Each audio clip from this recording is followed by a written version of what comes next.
Salut, numele meu este Liviu și mă ocup cu pictatul Adidas-cilor, custom sneakers, sunt sneaker artist, sunt cizmar, sunt cum vreți voi să-i spuneți. Ca temă pentru primul clip am ales în felul următor. Mergem pe stradă și întrebăm oamenii dacă sunt dispuși să-și dea Adidas și din picioare pentru a fi customizați.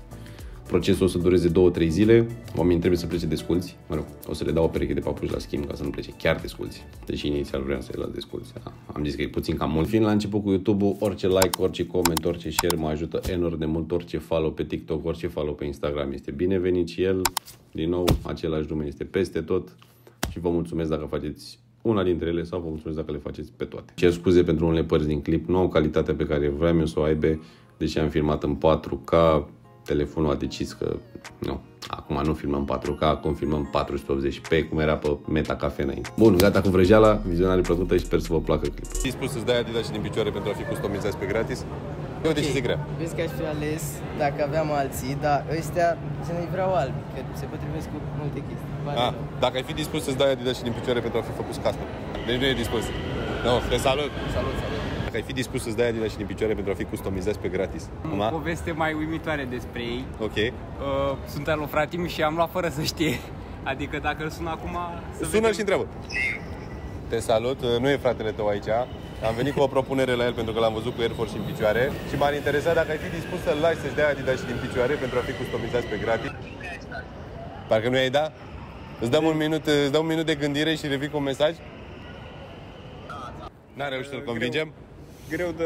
De-abia am luat sorry, nu vrea. Da, păi de-aia am venit și eu, spune că a fost singurul motiv, că i-am văzut noi, că altfel nu veneam. Sau aproape noi, că n-am prins până acum. Mersi foarte, salut, nu e problemă. Aveți grijă, salut. După mulți kilometri făcuți prin oraș, începusem să-mi pierd speranța că o să găsesc pe cineva dispus să-mi dea Adidas și din picioare. Hai să mergem aici să vedem. Vrei să-ți dai Adidas și din picioare, să ți customizezi și ți-i aduc înapoi în 2-3 zile? După aia vorbim, îmi spui cam ce temă vrei. Și în 2-3 zile aproximativ eu vin și te dau înapoi. Ce, te bagi în chestia asta? Mă fac. Da? Da. Bine, hai să facem. Cât porți? 36. 36? Mamă, n-avem 36. Avem 38. Dați-mi ce aveți. Ba nu mă mint. Dar stai că n-avem șlap, mă. Acum nu o să mint. Stai așa că noi avem tenești, mă. Stai un pic așa, 38. Dacă ai nimerit bine, am crezut că am șlap. Stai așa să nu-i dau cu etichetă. Nu dă bine. Ia vezi cum îți vine ăștia. Gata, ăștia ți iau. Îți vin bine? Te bat în vârf? Numărul de telefon. Scrie-l aici. Da. Îmi dai o listă cât de lungă se poate. Eu o să încerc să iau de acolo cam ce cred eu că se poate face pe perechea ta, da? Și care încearcă să le pui într-o ordine. Cam ce e mai important să le pui sus, ca să mă ghidez eu, da? Da, da. Și așa face. Și revin în 2-3 zile, bine? Gata, blochează-i numărul. Adidas era într-o stare destul de rea, aș putea zice, a fost nevoie de o curățare destul de intensă, dar după parcă și-au mai revenit puțin, arătau mult mai bine. Am început prin degresarea cu acetonă, la fel cum încep la orice cast am făcut. Bianca mi-a spus în felul următor. Mi-a dat o poză, are un hanorac roșu cu Spider-Man și mi-a zis ceva să facă match cu acest hanorac. Nu am vrut să merg pe un roșu complet, aș fi stricat Converse și am ales să fac un splash de culoare roșu și restul să merg pe aceleași elemente ca pe hanorac. Pe călcâie a trebuit să refac partea cu Converse și All Star pentru că nu prea se mai vedea scrisul.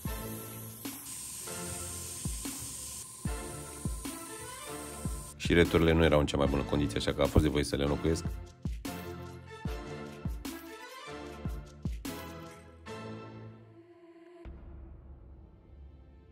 Haideți să vedem ce părere are Bianca despre Adidas. Bună! Bună! Ce faci? Bine. Pregătită să vezi Adidas? Da? Cum crezi că au ieșit? Zic că au ieșit super. Te-ai mai dat pe Instagram? Ai văzut ce am mai făcut pe acolo? Da, Da? da. Mi-ai dat aia cu Spider-Man, cu hanoracul. N-am vrut să-i fac roșii complet, adică n-am vrut să fie hanoracul în picioare. Dar am încercat să mă inspir cât de cât. Da. Te las pe tine să vedem cum ți se pare. Mamă! Mamă, ce mișto a ieșit! Mamă, ce mișto a ieșit! Am schimbat și returile cei drept, care erau mult prea uzate, n-aveam ce să mai fac. Am încercat să-i curăț cât am putut, mai mult de atâta n-aveam cum, că deja îi stricam, decât să le fac mai bine. Poți să încerci să vezi că nu se ia vopseaua, că asta e prima... Asta mă întrebam, la ploaie. Da. Poți să-i faci, da. Orice să ne bage mașina de spălat, rezistă și eu pe ăștia am spălat mașina de spălat foarte mulți ani. Așa. Dar nu recomand că nu se știe cu anumiți detergenți. Știi cum reacționează. Dar în rest, n-ai absolut nicio problemă. Ce mișto sunt. Fiecare exterior are cu fix cum ai hanoracul. Și pe interior am zis să fie puțin roșu, că n-a roșu e hanoracul și atâta. N-am vrut să mă duc mult prea mult în direcția asta cu Spider-Man. Foarte mișto sunt. Da? Deci sunt foarte mișto. Mă bucur că te-am nimerit. Ți la scutia o păstrez că mai am de dat altă pereche. Mă bucur că te-am nimerit. Și eu. Cum te decizi tu să accepti chestia asta? Că e destul de ciudat. Eu n-aș accepta. Dacă ar veni ceva la mine pe stradă, ce mi-ar zice, dă-mi Adidas și nu-i dau. Am zis, de ce nu? Adică Da? ce am de pierdut până la O urmă? pereche de Adidas. Nu era un pacul așa mare. Păi, Da. Bun. Mersi mult. cu plăcere. Și... Satisfied? Da. Da, a zis. Când iese vlogul, te aștept să dai un like acolo. Da. Da? Și un comentariu. Poți să-mi pui fața că n-am nicio problemă. Da? Da. Mersi.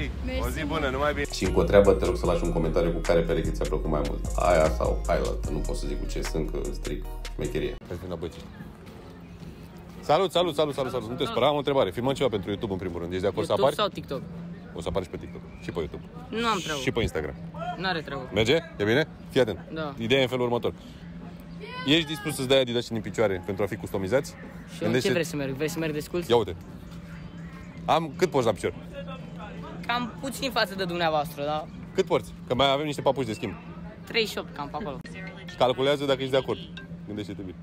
Dacă nu vă cade nasul după Adidasul meu, eu vă zic. Mergi pe încredere sau nu? Cu încredere, boss. Merge? Îi dai? Cât ai zis că porți? Nu contează, dăm cel mai mic număr pe care l-ai. Poate să vezi 32. N-am zis că 32. N-am nici eu, n-am mișto. Ia vezi 4. Șap! Ești bun? Stai așa. Ce mândră.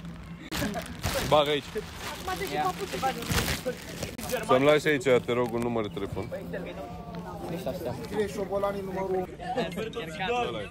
Bun, revin când sunt gata, da? Da, mersi. Salut! Persoană o pereche care arată un 6 din 10, hai un 7 să zicem, după curățare un 7. Băiatul mi-a spus în felul următor, UK Drill, culori deschise. Hai să vedem ce este. A fost nevoie de multă bandă adezivă pentru a proteja locurile unde nu trebuia să ajungă vopseaua.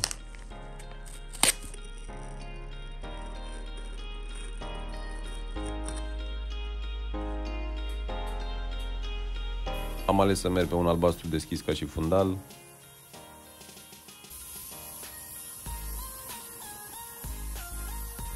După care am adăugat aceeași textură în diferite nuanțe de albastru.